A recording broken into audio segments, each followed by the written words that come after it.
Hi hello welcome to PSC tricks with Ammu. അപ്പോൾ ഇന്ന് നമ്മൾ ചർച്ച ചെയ്യാൻ വേണ്ടിയിട്ട് പോകുന്നത് ഇന്ത്യ വ്യവസായം ഗതാഗതം എന്ന് പറഞ്ഞിട്ടുള്ളൊരു ടോപ്പിക്കാണ് കേട്ടോ. നമ്മുടെ ഈ വരുന്ന പ്രിലിംസിന് എന്തായാലും നമുക്ക് 1 മാർക്കിന് ഈ ഒരു ഏരിയയിൽ നിന്ന് നമുക്ക് ചോദ്യങ്ങൾ പ്രതീക്ഷിക്കാം. അപ്പോൾ നമുക്ക് നേരെ ക്ലാസ്സിലേക്ക് പോയാലോ.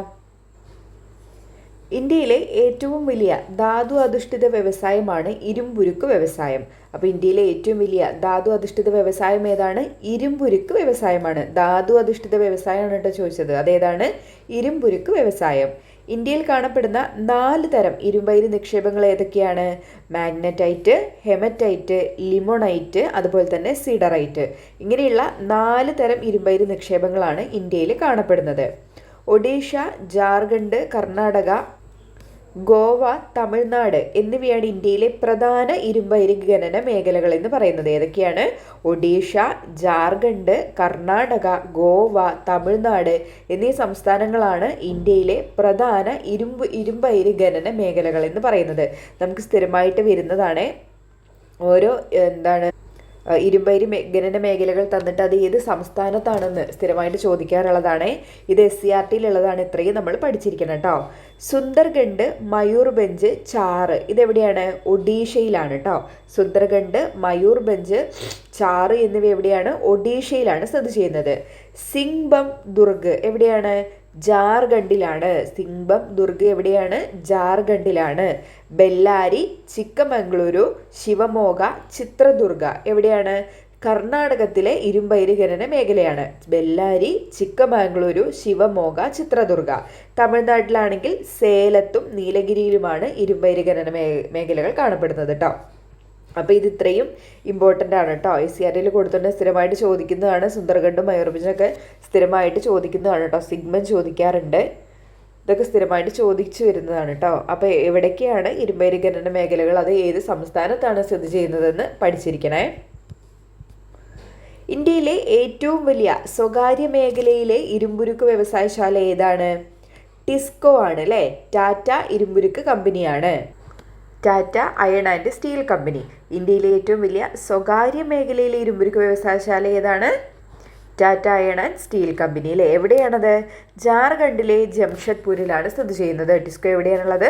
ജാർഖണ്ഡിലെ ജംഷഡ്പൂരിലാണ് ടിസ്കോ സ്ഥിതി ചെയ്യുന്നത്. അപ്പോൾ ഇന്ത്യയിലെ ഏറ്റവും വലിയ സ്വകാര്യ മേഖലയിലെ ഇരുമ്പുരുക്ക് വ്യവസായശാല ഏതാണ്? അത് ജാർഖണ്ഡിലെ ജംഷഡ്പൂരിലുള്ള ടിസ്കോയാണ്. ഓർത്തിരിക്കുക കേട്ടോ. ഇനി പൊതുമേഖലയിലെ ആദ്യത്തെ ഇരുമ്പുരുക്ക് വ്യവസായശാല ഏതായിരുന്നു? പൊതുമേഖലയിലെ ആദ്യത്തെ ഇരുമ്പുരുക്ക് വ്യവസായശാലയാണ് ഇസ്കോ എന്ന് പറയുന്നത് അല്ലേ. Indian iron and steel company. അതെവിടെയാണ്? പശ്ചിമ ബംഗാളിലാണ്. Indian iron and steel company എവിടെയാണ്? പശ്ചിമ ബംഗാളിലാണ്. പൊതുമേഖലയിലെ ആദ്യത്തെ ഇരുമ്പുരുക്ക് വ്യവസായശാലയാണ് ഇസ്കോ എന്ന് പറയുന്നത്. സ്ഥിരമായിട്ട് ചോദിക്കുന്നതാണ്. ദക്ഷിണേന്ത്യയിലെ ആദ്യത്തെ ഇരുമ്പുരുക്ക് വ്യവസായശാല ഏതാണ്? കർണാടകത്തിൽ സ്ഥിതി ചെയ്യുന്ന Visvesvaraya and steel work limited ആണ് ദക്ഷിണേന്ത്യയിലെ ആദ്യത്തെ ഇരുമ്പുരുക്ക് വ്യവസായശാല എന്ന് പറയുന്നത്. അപ്പോൾ ഇന്ത്യയിലെ ഏറ്റവും വലിയ സ്വകാര്യ മേഖലയിലെ ഇരുമ്പുരുക്ക് വ്യവസായശാല ചോദിച്ചാൽ ടിസ്കോയും, പൊതുമേഖലയിലെ ആദ്യത്തെ ഇരുമ്പുരുക്ക് വ്യവസായശാല ഏതാണെന്ന് ചോദിച്ചാൽ അത് ഇസ്കോയും, ദക്ഷിണേന്ത്യയിലെ ആദ്യത്തെ ഇരുമ്പുരുക്ക് വ്യവസായശാല ഏതാണെന്ന് ചോദിച്ചാൽ അതേതാണ്? കർണാടകത്തിലെ ഭദ്രാവതിയിലുള്ള Visvesvaraya and steel work limited ആണെന്ന് പറയണം, എഴുതണം. ഓക്കെ അല്ലേ? ഇനി ഈ ഭാഗത്ത് നമുക്ക് പ്രതീക്ഷിക്കാവുന്നതാണ്. ഭിലായി, റൂർക്കേല, ദുർഗാപൂര്, ബൊക്കാറ തുടങ്ങിയ ഇരുമ്പുരുക്ക് ശാലകൾക്ക് ഹെൽപ്പ് ചെയ്തിട്ടുള്ള, അവയുടെ നിർമ്മാണത്തിന് സഹായം കൊടുത്തിട്ടുള്ള രാജ്യങ്ങൾ സ്ഥിരമായിട്ട് ചോദിക്കുന്നതാണ്. അപ്പോൾ ഇത് വർഷങ്ങളടക്കം ഏത് സംസ്ഥാനത്താണ് നമ്മൾ പഠിച്ചിരിക്കണേ, ഇമ്പോർട്ടൻ്റ് ആണ്. ആദ്യം നമുക്ക് നോക്കാം. ഭിലായി ഏതാണ് വർഷം? 1959 ഭിലായി രൂപീകരിക്കുന്നത്. ഏത് രാജ്യത്തിൻ്റെ സഹായത്തോടെയാണ്? റഷ്യയുടെ സഹായത്തോടെയാണ്. എവിടെയാണ് ഭിലായി ഉള്ളത്? ഛത്തീസ്ഗഡിലാണ്. ഓക്കെ അല്ലേ? 1959 റഷ്യ, ഭിലായി, ഛത്തീസ്ഗഡ്. 1959 ഭിലായി രൂപീകരിക്കാൻ വേണ്ടിയിട്ട് സഹായം നൽകിയത് ഏത് രാജ്യമാണ്? റഷ്യയാണ്. ഭിലായി എവിടെയാണ് സ്ഥിതി ചെയ്യുന്നത്? ഛത്തീസ്ഗഡിൽ. അടുത്തതാണ് 1959 തന്നെ റൂർക്കേല രൂപീകരിക്കപ്പെട്ട റൂർക്കേല രൂപീകരിക്കാൻ സഹായം കൊടുത്തത് ഏത് രാജ്യമാണ്? ജർമ്മനിയാണ്. റൂർക്കേല എവിടെയാണുള്ളത്? ഒഡീഷയിലാണ് സ്ഥിതി ചെയ്യുന്നത്. 1959 ജർമ്മനി, റൂർക്കേല, ഒഡീഷ. അടുത്തതാണ് 1962 ബ്രിട്ടന്റെ സഹായത്തോടെ നിർമ്മിച്ച ദുർഗാപൂര് എവിടെയാണ്? പശ്ചിമ ബംഗാൾ. 1962 ബ്രിട്ടന്റെ സഹായത്തോടെ പശ്ചിമ ബംഗാളിൽ വന്ന ഇരുമ്പുരുക്ക് ശാല ഏതാണ്? ദുർഗാപൂരാണ്. ഇനി അടുത്തതാണ് 1964 റഷ്യയുടെ സഹായത്തോടെ ജാർഖണ്ഡിൽ രൂപീകൃതമായ ബൊക്കാറോ ഇരുമ്പുരുക്ക് ശാല. ഇത് ഈ 4 ഇമ്പോർട്ടൻ്റ് ആണ്, വർഷങ്ങളും പഠിക്കണേ. 1959 ഏതാണ്? റഷ്യയുടെ സഹായത്തോടെ ഭിലായ് ഛത്തീസ്ഗഡിൽ രൂപീകരിച്ചു. 1959 ജർമ്മനിയുടെ സഹായത്തോടെ എവിടെ വന്നു? ഒഡീഷയിൽ റൂർക്കേല ഇരുമ്പുരുക്ക് ശാല വന്നു. 1962 ബ്രിട്ടന്റെ സഹായത്തോടെ പശ്ചിമ ബംഗാളിൽ ദുർഗാപൂർ ഇരുമ്പുരുക്ക് ശാല വന്നു. അതുപോലെ തന്നെ 1964 റഷ്യയുടെ സഹായത്തോടെയാണ് ജാർഖണ്ഡിൽ ബൊക്കാറോ ഇരുമ്പുരുക്ക് ശാല രൂപീകരിച്ചിട്ടുള്ളത്. അപ്പോൾ ഇത് 4 ഓക്കെ അല്ലേ? ഇന്ത്യയിലെ പൊതുമേഖലാ ഇരുമ്പുരുക്ക് ശാലകളുടെ മേൽനോട്ടം വഹിക്കുന്ന സ്റ്റീൽ അതോറിറ്റി ഓഫ് ഇന്ത്യ എന്നാണ് സ്ഥാപിതമായത്? 1954 ചുരുക്കപ്പേര് പറഞ്ഞാൽ അറിയാം, സെയിൽ അല്ലേ? Steel authority of India, sale. 1954 ഇത് സ്ഥാപിച്ചത്. ഏതാണ് ആസ്ഥാനം? ന്യൂഡൽഹിയാണ് ആസ്ഥാനം. ഇന്ത്യയിലെ പൊതുമേഖലാ ഇരുമ്പുരുക്ക് ശാലകളുടെ മേൽനോട്ടം വഹിക്കുന്നത് ആരാണ്? സെയിലാണ്. 1954 സ്ഥാപിക്കപ്പെട്ടിട്ടുള്ള സെയിലാണ്. എവിടെയാണ് ആസ്ഥാനം? ന്യൂഡൽഹിയിലാണ്. സ്ഥിരമായിട്ട് ചോദിക്കാറുണ്ട്. സെയിലിൻ്റെ ചെയർമാൻ ആരാണ് നിലവിലെ? അശോക് കുമാർ പാണ്ഡെയാണ് കേട്ടോ. അശോക് കുമാർ പാണ്ഡെയാണ് സെയിലിൻ്റെ നിലവിലെ ചെയർമാൻ എന്ന് പറയുന്നത്. ഇനി അടുത്തതായിട്ട് നോക്കൂ, സ്വർണം കൂടുതൽ ഉൽപ്പാദിപ്പിക്കുന്ന സംസ്ഥാനം ഏതാണ്? കർണാടകയാണ്. ഏറ്റവും കൂടുതൽ സ്വർണം ഉൽപ്പാദിപ്പിക്കുന്ന സംസ്ഥാനം ഏതാണ്? കർണാടകയാണ്. കർണാടകയിലുള്ള 2 സ്വർണ്ണ ഖനികളാണ് ഹട്ടിയും കോളാറും. എവിടെയാണുള്ളത്? കർണാടകയിൽ കേട്ടോ. ഹട്ടി, കോളാർ തുടങ്ങിയ സ്വർണ്ണ ഖനി എവിടെയാണ് സ്ഥിതി ചെയ്യുന്നത്? കർണാടകത്തിലാണ്. അതുപോലെ തന്നെ ലാവ എന്ന് പറഞ്ഞിട്ടുള്ള സ്വർണ്ണ ഖനി അതെവിടെയാണ്? ജാർഖണ്ഡിൽ സ്ഥിതി ചെയ്യുന്നതാണ് കേട്ടോ. ലാവ എന്ന് പറഞ്ഞിട്ടുള്ള സ്വർണ്ണ ഖനി എവിടെയാണ്? ജാർഖണ്ഡിൽ സ്ഥിതി ചെയ്തിട്ടുള്ളതാണ്. വെള്ളി കൂടുതലായിട്ട് ഉൽപ്പാദിപ്പിക്കുന്ന സംസ്ഥാനങ്ങൾ ഏതൊക്കെയാണ്? രാജസ്ഥാൻ, ജാർഖണ്ഡ്, കർണാടക. വെള്ളി ഏറ്റവും കൂടുതലായിട്ട് ഉൽപ്പാദിപ്പിക്കുന്ന സംസ്ഥാനങ്ങൾ ഏതൊക്കെയാണ്? രാജസ്ഥാൻ, ജാർഖണ്ഡ്, കർണാടക. ഇനി ഇന്ത്യയിലെ പ്രധാന ചെമ്പ് ഖനികൾ നോക്കാം. രാജസ്ഥാനിലുള്ളത് ഏതൊക്കെയാണ്? ഗേത്രി, ഉദയ്പൂർ. ഗേത്രി, ഉദയ്പൂർ എന്ന് പറഞ്ഞിട്ടുള്ള ചെമ്പ് ഖനികൾ ഏത് സംസ്ഥാനത്താണ്? രാജസ്ഥാനിലാണ്. രാജസ്ഥാനിൽ പോയി കഴിഞ്ഞാൽ ഉദയം കാണാൻ ഖേദിക്കും എന്നൊക്കെ ആലോചിച്ചാൽ മതി കേട്ടോ. രാജസ്ഥാൻ, ഗേത്രി, ഉദയ്പൂർ. അടുത്തതാണ് മധ്യപ്രദേശിലുള്ള മലാഞ്ച് ഗണ്ട് എന്ന് പറഞ്ഞിട്ടുള്ള ചെമ്പുഖനി. മലാഞ്ച് ഗണ്ട് എന്ന് പറഞ്ഞിട്ടുള്ള ചെമ്പുഖനി എവിടെയാണ്? മധ്യപ്രദേശിലാണ്. അടുത്തതാണ് സിംഗ്ബം ഹസാരി ബാഗ് പറഞ്ഞിട്ടുള്ള ചെമ്പുഖനി അതെവിടെയാണ്? ജാർഖണ്ഡിലാണ്. സിംഗ്ബം ഹസാരി ബാഗ് എന്ന് പറഞ്ഞിട്ടുള്ള ചെമ്പുഖനി എവിടെയാണ്? ജാർഖണ്ഡിലാണ്. ഇത് 3 പഠിച്ചു വെക്കണേ. മാംഗനീസ് ഉൽപാദനത്തിൽ 1-ാം സ്ഥാനത്തുള്ള ഇന്ത്യൻ സംസ്ഥാനം ഏതാണ്? ഒഡീഷയാണ്. മാംഗനീസ് ഉൽപാദനത്തിൽ 1-ാം സ്ഥാനത്തുള്ള ഇന്ത്യൻ സംസ്ഥാനം ഏതാണ്? ഒഡീഷ. ഇരുമ്പുരുക്ക് വ്യവസായത്തിൽ ഉപയോഗിക്കുന്ന പ്രധാന ലോഹധാതുവാണ് എന്ത് എന്ന് പറയുന്നത്? മാംഗനീസ് എന്ന് പറയുന്നത്. അപ്പോൾ അതിൻ്റെ ഉൽപാദനത്തിൽ 1-ാം സ്ഥാനത്തുള്ള ഇന്ത്യൻ സംസ്ഥാനം ഏതാണെന്ന് ചോദിച്ചാൽ അതേതാണ്? ഒഡീഷയാണ്. ജാർഖണ്ഡിലെ ജാറിയയാണ് ഇന്ത്യയിലെ ഏറ്റവും വലിയ കൽക്കരി പാടം. ചോദിക്കാറുണ്ട്. ഇന്ത്യയിലെ ഏറ്റവും വലിയ കൽക്കരി പാടം ഏതാണ്? ജാറിയ. ഇന്ത്യയിലെ ഏറ്റവും വലിയ കൽക്കരി പാടം ഏതാണ്? ജാറിയ. തമിഴ്നാട്ടിലെ നെയ്വേലിയിൽ നിന്ന് ലിഗ്നൈറ്റ് എന്ന ഇന്ധനക്ഷമത കുറഞ്ഞ കൽക്കരി കാണപ്പെടുന്നുണ്ട്. അപ്പോൾ തമിഴ്നാട്ടിൽ എന്താണ് കാണപ്പെടുന്ന ഇന്ധനക്ഷമത കുറഞ്ഞ കൽക്കരി ഏതാണ്? ലിഗ്നൈറ്റ് ആണ്. എവിടെയാണ്? തമിഴ്നാട്ടിലെ നെയ്വേലിയിലാണ്. നിങ്ങൾ ഓർത്തിരിക്കണേ. ഇന്ത്യയിലെ ഏറ്റവും പഴയ കൽക്കരി ഖനി ഏതാണെന്ന് ചോദിച്ചാൽ അതേതാണ്? റാണിഗഞ്ചാണ്. അപ്പോൾ ഇന്ത്യയിലെ ഏറ്റവും വലിയ കൽക്കരി പാടം ഏതാണ്? ജാറിയയാണ്. എന്നാൽ ഇന്ത്യയിലെ ഏറ്റവും പഴയ കൽക്കരി ഖനി ഏതാണെന്ന് ചോദിച്ചാൽ അതേതാണ്? റാണിഗഞ്ചാണ്. ഇന്ത്യയുടെ കൽക്കരി തലസ്ഥാനം എന്നറിയപ്പെടുന്ന നഗരം ഏതാണ്? ധൻബാദ് ആണ്. ഇന്ത്യയുടെ കൽക്കരി തലസ്ഥാനം എന്നറിയപ്പെടുന്ന നഗരം ഏതാണ്? ധൻബാദ്. അസമിലെ ദിഗ്ബോയിലാണ് ഇന്ത്യയിൽ ആദ്യമായിട്ട് പെട്രോളിയം ഖനനം ചെയ്യുന്നത്. അപ്പോൾ ഇന്ത്യയിൽ ആദ്യമായിട്ട് പെട്രോളിയം ഖനനം ചെയ്യുന്നത് എവിടെയാണ്? അസമിലെ ദിഗ്ബോയിലാണ്. ചോദ്യം വന്നിട്ടുള്ളതാണ്. മഹാരാഷ്ട്രയിലെ മുംബൈ ഹൈയാണ് ഇന്ത്യയിലെ ഏറ്റവും വലിയ എണ്ണപ്പാടം എന്ന് പറയുന്നത്. ഇന്ത്യയിലെ ഏറ്റവും വലിയ എണ്ണപ്പാടം ഏതാണ്? മുംബൈ ഹൈ ആണ്. മഹാരാഷ്ട്രയിലെ മുംബൈ ഹൈ ആണ്. എന്നാൽ ഇന്ത്യയിൽ ആദ്യമായിട്ട് പെട്രോളിയം ഖനനം ചെയ്തത് എവിടെയെന്ന് ചോദിച്ചാൽ അതെവിടെയാണ്? അസമിലെ ദിഗ്ബോയിലാണ്. ജവഹർലാൽ നെഹ്റു സമൃദ്ധിയുടെ നീരുറവ എന്ന് വിശേഷിപ്പിച്ച എണ്ണപ്പാടം ഏതാണ്? അംഗ്ലേശ്വർ ആണ് കേട്ടോ. അംഗ്ലേശ്വർ. ജവഹർലാൽ നെഹ്റു സമൃദ്ധിയുടെ നീരുറവ എന്ന് വിശേഷിപ്പിച്ച എണ്ണപ്പാടം ഏതാണ്? അങ്കലേശ്വർ. പ്രധാന ആണവധാതുക്കൾ ഏതൊക്കെയാണ്? യുറേനിയവും തോറിയവുമാണ് അല്ലേ? പ്രധാന ആണവധാതുക്കൾ ഏതൊക്കെയാണ്? യുറേനിയവും തോറിയവും. ഇന്ത്യയിലെ ഏറ്റവും പ്രസിദ്ധമായ യുറേനിയം ഖനി ഏതാണ്? ജാർഖണ്ഡിലുള്ള ജാദുഗുഡ ഖനിയാണ് കേട്ടോ. ജാദുഗുഡ ഖനി എവിടെയാണ്? ജാർഖണ്ഡിലാണ്. എന്തിനാണ് പ്രസിദ്ധം അത്? യുറേനിയം ഖനിയാണ്. ആണവധാതുവായിട്ടുള്ള യുറേനിയത്തിന്റെ ഖനിയാണ് ജാദുഗുഡ ഖനി. എവിടെയാണ്? ജാർഖണ്ഡിലാണ്. അതുപോലെ തന്നെ യുറേനിയത്തിന്റെ മറ്റൊരു പ്രസിദ്ധമായിട്ടുള്ള ജാർഖണ്ഡിൽ തന്നെ മറ്റൊരു ഉള്ളൊരു ഖനിയാണ് നർവാഫർ ഖനി എന്ന് പറയുന്നത് കേട്ടോ. ഓർത്തിരിക്കണേ, ജാർഖണ്ഡിൽ തന്നെയുള്ള യുറേനിയം ഖനിയാണ് നർവാഫർ ഖനി എന്ന് പറയുന്നത്. പൊതുമേഖലയിലുള്ള ഏറ്റവും വലിയ എണ്ണ ശുദ്ധീകരണശാല ഏതാണ്? കൊച്ചി റിഫൈനറിയാണ്. നമ്മുടെ അമ്പലമുകൾ സ്ഥിതി ചെയ്യുന്ന കൊച്ചി റിഫൈനറി കേരളത്തിന്റെ എണ്ണ ശുദ്ധീകരണശാല അല്ലെ? അമ്പലമുകൾ. പൊതുമേഖലയിലെ ഏറ്റവും വലിയ എണ്ണ ശുദ്ധീകരണശാല ഏതാണ്? കൊച്ചി റിഫൈനറിയാണ്. എവിടെയാണ് സ്ഥിതി ചെയ്യുന്നത്? അമ്പലമുകളിലാണ്. നമ്മുടെ കേരളത്തിലെ എണ്ണ ശുദ്ധീകരണശാല ഏതാണെന്ന് ചോദിച്ചാൽ ഏത് തന്നെയാണ്? അമ്പലമുകളിലുള്ള കൊച്ചി റിഫൈനറി. നമ്മൾ നേരത്തെ പറഞ്ഞല്ലോ, നമ്മുടെ ഇന്ത്യയിലെ ഏറ്റവും വലിയ എണ്ണപ്പാടമായിട്ടുള്ള മുംബൈ ഹൈ അതെവിടെയാണ് സ്ഥിതി ചെയ്യുന്നത് ചോദിച്ചാൽ എവിടെയെന്നറിയോ? മുംബൈ നഗരത്തിൽ നിന്ന് 176 കിലോമീറ്റർ പടിഞ്ഞാറ് മാറി അറബിക്കടലിലുള്ള ഇന്ത്യയുടെ പാടമാണ് മുംബൈ ഹൈ ഫീൽഡ് എന്ന് പറയുന്നത്. മുംബൈ ഹൈ അത് തന്നെ കേട്ടോ പറയുന്നത്. അതിൻ്റെ ഒരു ലൊക്കേഷൻ പറഞ്ഞു എന്നേ ഉള്ളൂ. ഇനിയിപ്പോൾ ക്വസ്റ്റ്യൻ അങ്ങനെ എങ്ങാനും വന്നാലോ? മുംബൈ നഗരത്തിൽ നിന്ന് 176 കിലോമീറ്റർ പടിഞ്ഞാറ് മാറി അറബിക്കടലിൽ സ്ഥിതി ചെയ്യുന്ന എണ്ണപ്പാടം ഏതാണെന്ന് ചോദിച്ചാൽ ഏതാണത്? മുംബൈ ഹൈ തന്നെയാണ് കേട്ടോ. ഈ ഭാഗത്തു നിന്ന് സ്ഥിരമായിട്ട് നമ്മൾ ചോദിക്കാറുള്ളതാണ് ആണവ നിലയങ്ങളും സ്ഥിതി ചെയ്യുന്ന സംസ്ഥാനങ്ങളും കേട്ടോ. നമുക്ക് നോക്കാം.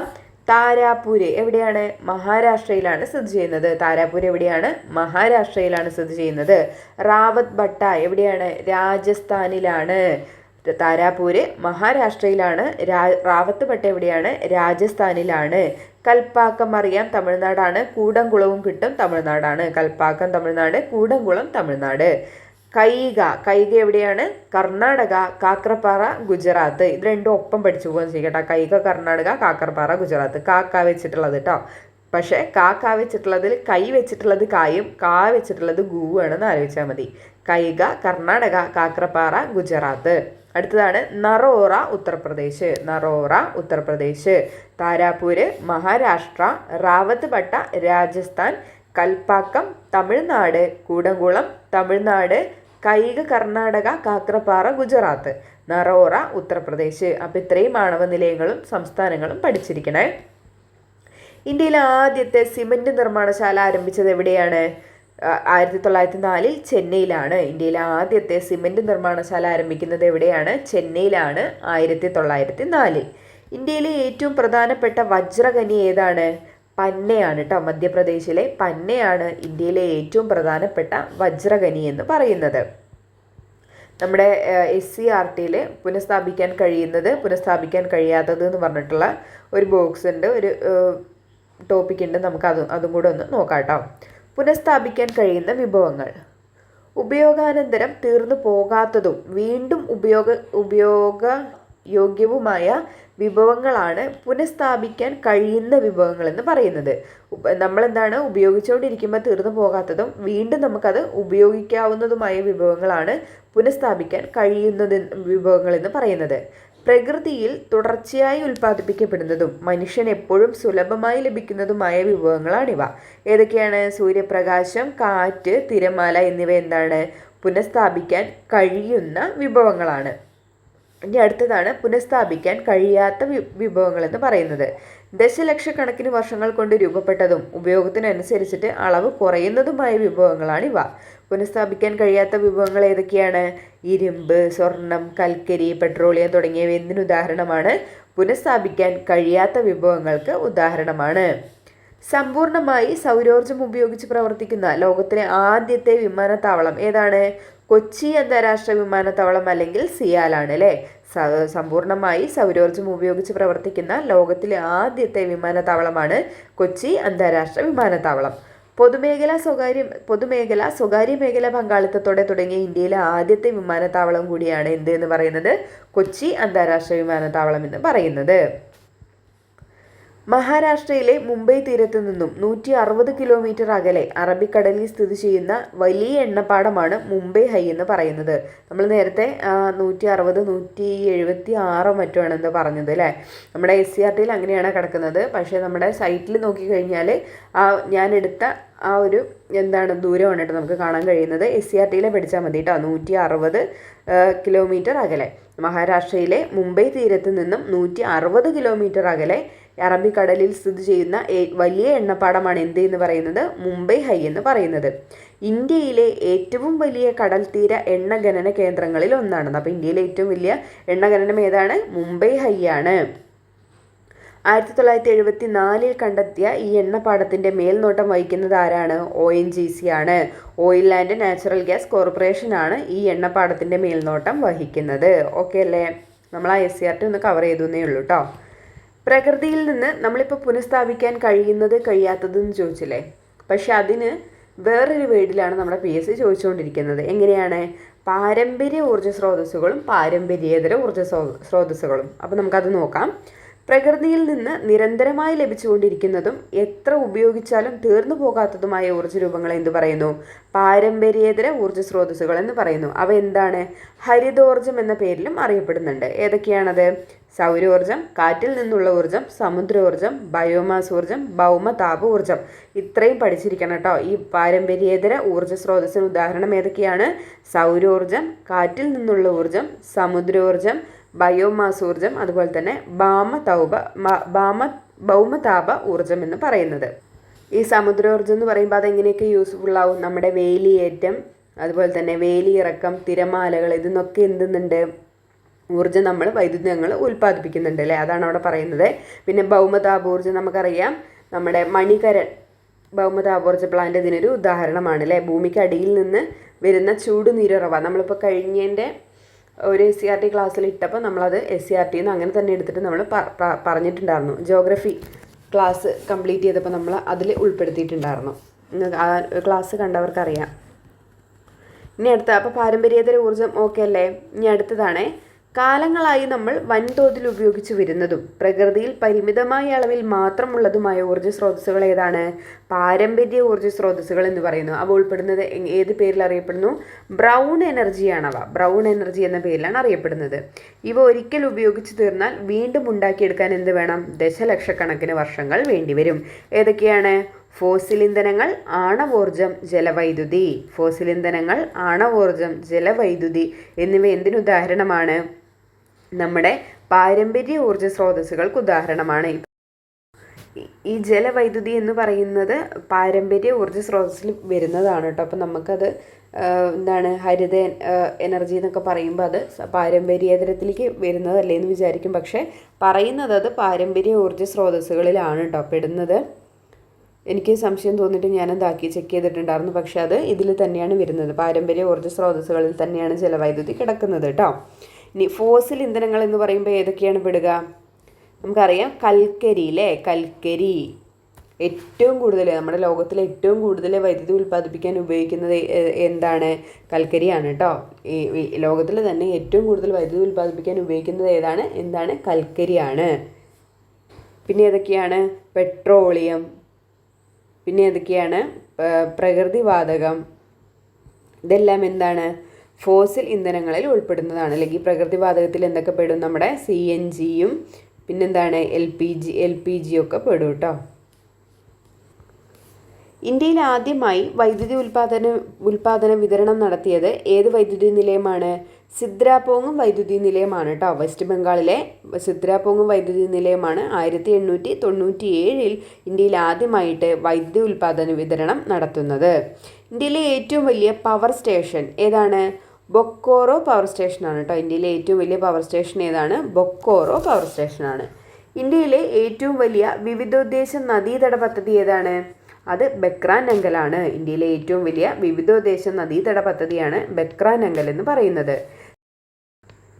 സ്വതന്ത്ര ഇന്ത്യയിലെ ആദ്യത്തെ വിവിധോദ്ദേശ പദ്ധതി ചോദിച്ചാലോ, ദാമോദർ വാലി പദ്ധതിയാണ് കേട്ടോ. ഇന്ത്യയിലെ ഏറ്റവും വലിയ വിവിധോദ്ദേശ പദ്ധതി നദീതട പദ്ധതി ഏതാണ്, ബക്രാനങ്കലാണ്. ആദ്യത്തെ ചോദിച്ചാലോ ദാമോദർ വാലി പദ്ധതിയാണ്. ഇന്ത്യയിലെ ഏറ്റവും വലിയ കോൺക്രീറ്റ് ഗ്രാവിറ്റി ഡാം ഏതാണ്? സർദാർ സരോവർ ആണ്. ഇന്ത്യയിലെ ഏറ്റവും വലിയ കോൺക്രീറ്റ് ഗ്രാവിറ്റി ഡാം ഏതാണ്? സർദാർ സരോവർ ആണ്. ഈ ലോകത്തിലെ ഏറ്റവും വലിയ രണ്ടാമത്തെ കോൺക്രീറ്റ് ഗ്രാവിറ്റി ഡാമാണ് സർദാർ സരോവർ എന്ന് പറയുന്നത്. ഇന്ത്യയിലെ ഏറ്റവും വലുതാണ്, ലോകത്തിലെ രണ്ടാമത്തെ കോൺക്രീറ്റ് ഗ്രാവിറ്റി ഡാമാണ് സർദാർ സരോവർ എന്ന് പറയുന്നത്. ഇന്ത്യയിലെ ഏറ്റവും നീളം കൂടിയ അണക്കെട്ട് ഏതാണ്? ഹിരാകുഡാണ്. ഇന്ത്യയിലെ ഏറ്റവും നീളം കൂടിയ അണക്കെട്ടാണ് ഹിരാകുഡ് എന്ന് പറയുന്നത്. അത് സ്ഥിതി ചെയ്യുന്ന നദി ഏതാണ്? മഹാനദിയിലാണ്. ചോദിക്കാറുണ്ട്. ഹിരാകുഡ് അണക്കെട്ട് സ്ഥിതി ചെയ്യുന്ന നദി ഏതാണ്? മഹാനദിയാണ്. മഹ എന്ന് ആലോചിച്ചാൽ മതി കേട്ടോ. ഹിരാകുഡ് മഹാനദി. ഇന്ത്യയിലെ ഏറ്റവും ഉയരം കൂടിയ അണക്കെട്ട് ചോദിച്ചാൽ അത് തെഹ്രി അണക്കെട്ടാണ് കേട്ടോ. ഏത് നദിയിലാണ്? ഭാഗീരഥി നദിയിലാണ് തെഹ്രി അണക്കെട്ട് സ്ഥിതി ചെയ്യുന്നത്. ചോദിക്കാറുണ്ട് കേട്ടോ. എവിടെയാണത്? ഉത്തരാഖണ്ഡിലാണ് തെഹ്രി അണക്കെട്ട് സ്ഥിതി ചെയ്യുന്നത്. രണ്ടാമത്തെ ഉയരം കൂടിയ അണക്കെട്ട് ചോദിച്ചാലോ? അത് ബക്രാൻഡങ്കിലാണ്. ഇന്ത്യയിലെ ഏറ്റവും ഉയരം കൂടിയ അണക്കെട്ടാണ് തെഹ്രി അണക്കെട്ട് എന്ന് പറയുന്നത്, ഭഗീരഥി നദിയിലാണ്. രണ്ടാമത്തെ ഏതാണ് ഉയരം കൂടിയ അണക്കെട്ട്? ബക്രാൻഡങ്കിലാണ്. ഇന്ത്യയിലെ ആദ്യത്തെ ആറ്റോമിക് പവർ സ്റ്റേഷൻ ഏതാണ്? താരാപൂർ ആറ്റോമിക് പവർ സ്റ്റേഷനാണ്. ഇന്ത്യയിലെ ആദ്യത്തെ ആറ്റോമിക് പവർ സ്റ്റേഷൻ ഏതാണ്? താരാപൂർ ആറ്റോമിക് പവർ സ്റ്റേഷനാണ്. കാറ്റിൽ നിന്നും ഏറ്റവും കൂടുതൽ വൈദ്യുതി ഉൽപ്പാദിപ്പിക്കുന്ന സംസ്ഥാനം ഏതാണ്? തമിഴ്നാടാണ് കേട്ടോ. കാറ്റിൽ നിന്നും ഏറ്റവും കൂടുതൽ വൈദ്യുതി ഉൽപ്പാദിപ്പിക്കുന്ന സംസ്ഥാനം ഏതാണ്? തമിഴ്നാട്. സൗരോർജ്ജം ഉപയോഗിച്ച് പറന്ന ആദ്യ വിമാനം ഏതാണ്? സോളാർ ഇമ്പൾസ് ആണ് കേട്ടോ. സൗരോർജ്ജം ഉപയോഗിച്ച് പറന്ന ആദ്യ വിമാനമാണ് സോളാർ ഇമ്പൾസ് എന്ന് പറയുന്നത്. ഇന്ത്യയുടെ ആദ്യത്തെ ദേശീയപാത ഏതാണ്? ഗ്രാൻഡ് ട്രങ്ക് റോഡാണ് അല്ലേ. ഇന്ത്യയുടെ ആദ്യത്തെ ദേശീയപാത ഏതാണ്? ഗ്രാൻഡ് ട്രങ്ക് റോഡാണ്. ഇത് എവിടെ മുതൽ എവിടം വരെയാണ് ബന്ധിപ്പിക്കുന്നത്? ബംഗ്ലാദേശ് മുതൽ പാകിസ്ഥാൻ വരെയാണ് ഇത് ബന്ധിപ്പിക്കുന്നത് കേട്ടോ. ബംഗ്ലാദേശിലെ ചിറ്റഗോങ് മുതൽ പാകിസ്ഥാനിലെ പെഷവാർ വരെയാണ് നമ്മുടെ ഈ ഗ്രാൻഡ് ട്രങ്ക് റോഡ് ബന്ധിപ്പിക്കുന്നത്. ഇനി ഈ ഗ്രാൻഡ് ട്രങ്ക് റോഡ് ബന്ധിപ്പിക്കുന്ന ഇന്ത്യയിലെ സ്ഥലങ്ങൾ എവിടെ മുതൽ എവിടെയാണെന്ന് ചോദിച്ചാൽ അത് കൊൽക്കത്ത മുതൽ അമൃത്സർ വരെയാണ് കേട്ടോ. കൊൽക്കത്ത മുതൽ അമൃത്സർ വരെയാണ് ഈ ഗ്രാൻഡ് ട്രങ്ക് റോഡ് ബന്ധിപ്പിക്കുന്നത്. നമ്മുടെ ഇന്ത്യയിലെ ആദ്യത്തെ ദേശീയപാതയാണ് ഗ്രാൻഡ് ട്രങ്ക് റോഡ് എന്ന് പറയുന്നത്. ഇന്ത്യയിലെ ഏറ്റവും നീളം കൂടിയ ദേശീയപാത ഏതാണ്? NH-44 ആണ്. ഇന്ത്യയിലെ ഏറ്റവും നീളം കൂടിയ ദേശീയപാത ഏതാണ്? NH-44 NH-44 പഴയ പേരാണ് NH-7 എന്ന് പറയുന്നത്. എവിടെ മുതലാണ് ബന്ധിപ്പിക്കുന്നത്?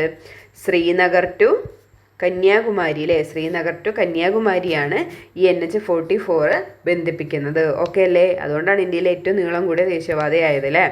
ഇനി ചെറുത് ഏതാണ്? NH-966B ആണ് കേട്ടോ. NH-966B ആണ്. നമ്മുടെ കേരളത്തിലെ ആദ്യത്തെ ദേശീയപാത ഏതാണെന്ന് ചോദിച്ചാൽ അത് ഏതാണ്? NH-544 ആണ് കേട്ടോ. NH-544 ഞാൻ ഇത് കണ്ടപ്പോൾ പറഞ്ഞു എന്നുള്ളത്. നമ്മുടെ കേരളത്തിലെ ആദ്യത്തെ NH ചോദിച്ചാൽ അത് ഏതാണ്? NH-544 ആണ് കേട്ടോ. അപ്പോൾ ഏറ്റവും ചെറുത് ഏതാണ്? NH-966B ആണ്. അതെവിടെ മുതലാണ് ബന്ധിപ്പിക്കുന്നത്? കുണ്ടന്നൂർ മുതൽ വെല്ലിംഗ്ടൺ വരെയാണ് കേട്ടോ. കുണ്ടന്നൂർ മുതൽ വെല്ലിംഗ്ടൺ വരെയാണ് എന്ത് ബന്ധിപ്പിക്കുന്നത്? NH-966B ചെറുത്, നമ്മുടെ ഇന്ത്യയിലെ ഏറ്റവും നീളം കുറഞ്ഞ ദേശീയപാത ബന്ധിപ്പിക്കുന്നത്. കേരളത്തിലൂടെ കടന്നു പോകുന്ന ഏറ്റവും നീളം കൂടിയ ദേശീയപാത അതേതാണ്? NH-66 ആണ്. കേരളത്തിലൂടെ കടന്നു പോകുന്ന ഏറ്റവും നീളം കൂടിയ ദേശീയപാത ഏതാണ്? NH-66 ആണ്. ചെറുതാണെങ്കിലോ അത് NH-966B ആണ്. നമ്മുടെ നാഷണൽ ഹൈവേസ് ഏറ്റവും കൂടുതലുള്ള സംസ്ഥാനം ചോദിച്ചാൽ അതേതാണ്? മഹാരാഷ്ട്രയാണ് കേട്ടോ. മഹാരാഷ്ട്രയാണ് ഏറ്റവും കൂടുതൽ നാഷണൽ ഹൈവേ ഏറ്റവും കൂടുതലുള്ള സംസ്ഥാനം ഏതാണ്? മഹാരാഷ്ട്രയാണ്.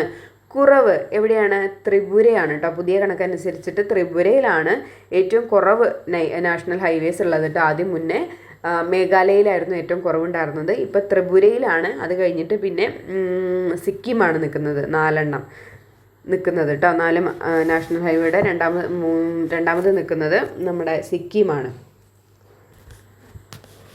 പിന്നെ നമുക്ക് നോക്കാം റോഡുകൾ, ദേശീയപാതകൾ. രാജ്യത്തെ വിവിധ സംസ്ഥാന തലസ്ഥാനങ്ങൾ, പ്രധാന നഗരങ്ങൾ, തുറമുഖങ്ങൾ എന്നിവയെ തമ്മിൽ ബന്ധിപ്പിക്കുന്നതാണ് ദേശീയപാതകൾ എന്ന് പറയുന്നത്. ചുമതല ആർക്കാണ്? കേന്ദ്ര സർക്കാരിനാണ്. ദേശീയപാതയിലുള്ള നിർമ്മാണ നിർവഹണ ചുമതല ആർക്കാണ്? കേന്ദ്ര സർക്കാരിനാണ്. സംസ്ഥാന പാതകളാണെങ്കിലോ സംസ്ഥാന തലസ്ഥാനത്തെ ജില്ലാ ആസ്ഥാനങ്ങളുമായിട്ട് ബന്ധിപ്പിക്കുന്നത് ഏതാണ്? സംസ്ഥാന പാതകളാണ്. അതിൻ്റെ ചുമതല ആർക്കാണ്? സംസ്ഥാന സർക്കാരുകൾക്കാണ്. അതുപോലെ തന്നെ ജില്ലാ റോഡുകൾ എന്താണ്? ജില്ലാ ആസ്ഥാനങ്ങളെ ജില്ലയിലെ പ്രധാന കേന്ദ്രങ്ങളുമായി ബന്ധിപ്പിക്കുന്നതാണ് ജില്ലാ റോഡുകൾ എന്ന് പറയുന്നത്. ഇതിൻ്റെ നിർമ്മാണവും പരിപാലനവും ആര് നടത്തുന്നു? ജില്ലാ പഞ്ചായത്തുകളാണ് നടത്തുന്നത്. ജില്ലാ റോഡാണെങ്കിൽ ജില്ലാ പഞ്ചായത്തുകളാണ് അതിൻ്റെ നിർമ്മാണവും പരിപാലനവും നടത്തുന്നത്. അടുത്തതാണ് ചോദിക്കാറുള്ളത് ഗ്രാമീണ റോഡുകൾ. ഇതും ഈ 3 സ്റ്റേറ്റ്മെൻറ്റും പഠിച്ചിരിക്കുക, ചോദിക്കാറുണ്ട് കേട്ടോ. ഗ്രാമങ്ങളിലെ ആദ്യ തലമുറ റോഡുകൾ ഉൾപ്പെടുന്നു. ഏതിലാണ്? ഗ്രാമീണ റോഡുകളിലാണ് അല്ലേ. ഇന്ത്യയിൽ ആകെ റോഡ് നെറ്റ്വർക്കിൻ്റെ 80% ഗ്രാമീണ റോഡുകളാണ് ഉള്ളത്. ഇന്ത്യയിലെ ആകെ റോഡ് നെറ്റ്വർക്കിൻ്റെ 80% എന്താണുള്ളത്? ഗ്രാമീണ റോഡുകളാണ് ഉള്ളത്. നിർമ്മാണവും പരിപാലനവും ആരാണ്? തദ്ദേശ സ്വയംഭരണ സ്ഥാപനങ്ങളാണ്. ഗ്രാമീണ റോഡുകളുടെ നിർമ്മാണവും പരിപാലനവും ആരാണ് നടത്തുന്നത്? തദ്ദേശ സ്വയംഭരണ സ്ഥാപനങ്ങളാണ്. ഇന്ത്യയിലെ ഏറ്റവും നീളം കൂടിയ റോഡ് ടണൽ ഏതാണ്? ചെനാനി നഷ്രി ടണലാണ് കേട്ടോ. ഇന്ത്യയിലെ ഏറ്റവും നീളം കൂടിയ റോഡ് ടണലാണ് ചെനാനി നഷ്രി ടണൽ എന്ന് പറയുന്നത്. ഡൽഹി, കൊൽക്കത്ത, മുംബൈ, ചെന്നൈ എന്നീ നഗരങ്ങളെ ബന്ധിപ്പിക്കുന്ന റോഡ് പദ്ധതി ഏതാണ്? സുവർണ ചതുഷ്കോണമാണ്. ചോദിക്കണേ, സുവർണ ചതുഷ്കോണത്തിൽ ഉൾപ്പെടുന്ന നഗരങ്ങൾ ഏതൊക്കെയാണ്? ഡൽഹിയുണ്ട്, കൊൽക്കത്തയുണ്ട്, മുംബൈയുണ്ട്, ചെന്നൈയുണ്ട്. ഓക്കെ അല്ലേ? എല്ലാം ഉണ്ട്. ഡൽഹി, കൊൽക്കത്ത, മുംബൈ, ചെന്നൈ എന്താണ്? സുവർണ ചതുഷ്കോണത്തിൽ ഉൾപ്പെടുന്ന നഗരങ്ങളാണ്. ഇന്ത്യയിലെ ആദ്യത്തെ റെയിൽവേ പാത ഏതാണ്? ബോംബെ ടു താനെ ചോദിക്കാറുണ്ട്. ഇന്ത്യയിലെ ആദ്യത്തെ റെയിൽവേ പാത ഏതാണ്? ബോംബെ ടു താനെയാണ്. ഇന്ത്യയിലെ ആദ്യത്തെ ട്രെയിൻ സർവീസ് ആരംഭിച്ചത് എന്നാണ്? 1853 ഏപ്രിൽ 16 ഇമ്പോർട്ടൻ്റ് ഡേറ്റ് ആണ്. ഇന്ത്യയിൽ ആദ്യത്തെ ട്രെയിൻ സർവീസ് ആരംഭിക്കുന്നത് എന്നാണ്? 1853 1853 ഏപ്രിൽ 16. ഇന്ത്യൻ റെയിൽവേയുടെ പിതാവ് എന്നറിയപ്പെടുന്നത് ആരാണ്? ഡൽഹൌസി പ്രഭുവാണ്. ഇന്ത്യൻ റെയിൽവേയുടെ പിതാവ് എന്നറിയപ്പെടുന്നത് ആരാണ്? ഡൽഹൌസി പ്രഭു. ഇന്ത്യയിലെ ഏറ്റവും വേഗതയേറിയ ട്രെയിൻ ഏതാണ്? വന്ദേ ഭാരത് എക്സ്പ്രസ് ആണ്. ഇന്ത്യയിലെ ഏറ്റവും വേഗതയേറിയ ട്രെയിൻ ഏതാണ്? വന്ദേ ഭാരത് എക്സ്പ്രസ് ആണ്. ഇന്ത്യയിലെ ഏറ്റവും ഉയരത്തിൽ സ്ഥിതി ചെയ്യുന്ന റെയിൽവേ സ്റ്റേഷൻ ഏതാണ്? ഘൂമാണ്. ഘൂം. ഇന്ത്യയിലെ ഏറ്റവും ഉയരത്തിൽ സ്ഥിതി ചെയ്യുന്ന റെയിൽവേ സ്റ്റേഷൻ ഏതാണ്? ഘൂമാണ്. നീളം കൂടിയ റെയിൽവേ പ്ലാറ്റ്ഫോം ഉള്ളത് ഏത് സ്റ്റേഷനാണ്? ഗോരഖ്പൂർ. ഉത്തർപ്രദേശിലെ ഗോരഖ്പൂരിലാണ് നീളം കൂടിയ റെയിൽവേ പ്ലാറ്റ്ഫോം ഉള്ളത്. ഓക്കെ അല്ലേ? ഇന്ത്യയിലെ ആദ്യത്തെ മെട്രോ റെയിൽവേ നിലവിൽ വരുന്നത് എവിടെയാണ്? കൊൽക്കത്തയിലാണ്. ഇന്ത്യയിലെ ആദ്യത്തെ മെട്രോ റെയിൽവേ നിലവിൽ വന്നത് എവിടെയാണ്? കൊൽക്കത്തയിൽ. പൂർണ്ണമായും ഇന്ത്യയിൽ നിർമ്മിച്ച ആദ്യത്തെ മെട്രോ ട്രെയിൻ ഏതാണ്? മോവിയ. പൂർണ്ണമായും ഇന്ത്യയിൽ നിർമ്മിച്ച ആദ്യത്തെ മെട്രോ ട്രെയിൻ ഏതാണ്? മോവിയയാണ്. മോവിയ. കേരളത്തിലെ ആദ്യത്തെ മെട്രോ റെയിൽവേ സ്റ്റേഷൻ ഏതാണ്? നമ്മുടെ കൊച്ചി. കേരളത്തിലെ ആദ്യത്തെ മെട്രോ റെയിൽവേ സ്റ്റേഷൻ ഏതാണ്? കൊച്ചിയാണ്. അതിൻ്റെ ഡേറ്റ് കൂടെ ഒന്ന് ഓർത്തിരിക്കുക. 2017 ജൂൺ 17 അത് എന്ത് ചെയ്യുന്നത്? ഉദ്ഘാടനം കഴിയുന്നത് കേട്ടോ. 2017 ജൂൺ 17 കേരളത്തിലെ ആദ്യത്തെ മെട്രോ റെയിൽവേ സ്റ്റേഷൻ നിലവിൽ വന്നതെന്നാണ്? 2017 ജൂൺ 17 എവിടെയാണ്? കൊച്ചിയിൽ അല്ലേ. ഇന്ത്യയിലെ 8ാമത്തെ മെട്രോ ആണ് നമ്മുടെ കൊച്ചി മെട്രോ എന്ന് പറയുന്നത് കേട്ടോ. ഇന്ത്യയിലെ 8ാമത്തെ മെട്രോ. കേരളം ഉൾപ്പെടുന്ന റെയിൽവേ സോൺ ഏതാണ്?